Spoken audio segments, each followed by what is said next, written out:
Nascimento. Contraponto. Bom dia a todos, bom dia Dilson, mais uma vez aqui no feriado. Antes de começar, dar uma dica aqui, viu? Tem dois filmes bons passando no cinema, né? O Último Duelo e 007, certo? Dois bons filmes, né? Vale assistir. 007, né? O Último Duelo, uma história verídica, inclusive. O filme é de Ridley Scott. O Último Duelo. O Último Duelo é antigo, novo? Não, o filme é recente, recente. Lançamento, estreou quinta-feira, muito bom filme. É cowboy? Não, é uma história que se passa de um suposto estupro ocorrido na Idade Média, e que dois cavaleiros vão decidir se serão condenados ou não no duelo. Por que é chamado que é o último duelo?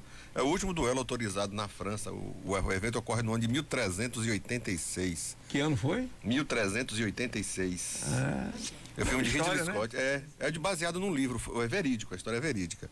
Os personagens é de Matt Damon, né? Matt Damon tem Ben Affleck, né, no filme. Eles que, inclusive, o roteiro é deles dois, né? Estão meio canastrões no filme, mas tá bem. E aquele Andrew, né? Andrew, esqueci o nome dele, também protagonizando. O grande bom do filme é a mulher, certo? Uma atriz excelente, fantástica. Ela faz um papel impressionante. A história é verídica, né? Verídica. Passa-se na França em 1386, em plena Idade Média. Filme bom, interessante. Não conhecia aquela história, não. Olha que Idade Média eu estudo um bocado. Mas aquela história ali do filme eu não conhecia, não. Certo? Na época do Imperador Carlos VI.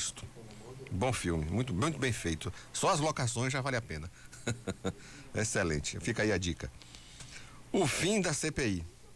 Nesta semana se dará a leitura do relatório final da CPI da Covid, que tramitou no Senado Federal. Após a dita leitura, será votado pela comissão se aprova ou não o texto, mas que com certeza será aprovado. Saindo do Congresso, tudo que foi apurado será encaminhado à Procuradoria-Geral da República, que promoverá a abertura de processo com base nas provas colhidas na comissão parlamentar. Ou então não será feito nada. Mas sobre isso eu falo mais tarde. A CPI, a despeito das críticas de alguns, em especial de um ou outro jornalista sabujo, o trabalho dos senadores foi correto e apontou como um governo desastroso e incompetente se portou na maior crise sanitária que o Brasil já viveu. O relatório final tem cerca de 1.000 páginas, dividido em 5 volumes. Em torno de 60 pessoas foram apontadas diretamente como responsáveis pelo conjunto de tipificações penais que contribuíram para o descaso criminoso como foi tratado o combate à pandemia aqui no Brasil.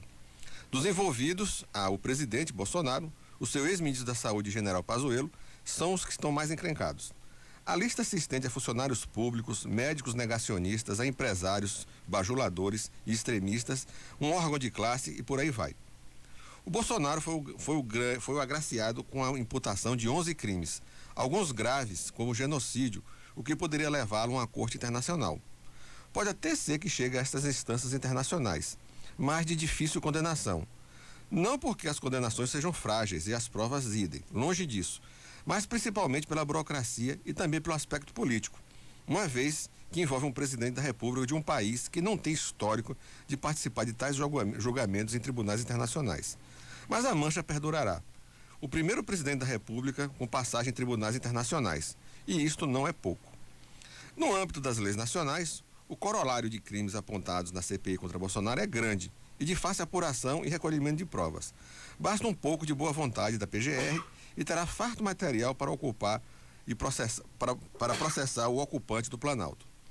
Os orelhudos já vêm dizendo que a CPI foi um palco de promoção política e que nada foi encontrado de irregular na atuação do governo federal no combate à pandemia. Tentaram desqualificar a comissão. Primeiro, detratando a biografia dos senadores, que atuaram na linha de frente na apuração dos desmandos. Como se isto fosse esconder os escalabros ocorridos no Ministério da Saúde, tendo como prócer da incompetência um general da ativa e seu chefe desmiolado. Segundo, teve alguns outros que conhecem o direito penal como eu conheço física quântica, ao afirmarem que se não houve pagamento de propina, os contratos de compra de vacinas não foram adiante. Não há, portanto, como configurar a conduta como suborno. Isso é história de quem nunca estudou nada. Coitados, não tiveram a dignidade de perguntar a um estagiário de direito que, havendo pagamento ou não de suborno, está configurado o crime. Está lá no Código Penal. Se não fosse a atuação da CPI, 45 milhões de dólares teriam sido pagos a uma empresa de fachada na compra de uma vacina que não tinha para vender. Mas para alguns isto é pantomima. Defender um governo precisa de inteligência, mas os que defendem falta este componente básico. E quais são os crimes de Bolsonaro? Não vou tipificar as condutas, mas vou dizer os fatos que, por si só, para quem tem uma capacidade de diferenciar chuchu de pasta de dente, vai entender. Vamos a eles então. Utilizar as redes sociais para indicar medicamento que o mundo inteiro sabe que não funciona no combate à Covid-19. Formar um grupo de sábios que dizem ser cientistas para implantar um projeto de uso desses medicamentos no âmbito da Presidência da República. Incentivar e disseminar o que se chamou de tratamento precoce ou tratamento preventivo, o que é a mesma coisa. Não atender aos 11 e-mails da Pfizer, o laboratório, solicitando uma audiência para estabelecer tentativas de vender a vacina. Desacreditar o uso das vacinas simplesmente porque não acha que elas não servem para nada, para conter o avanço da pandemia.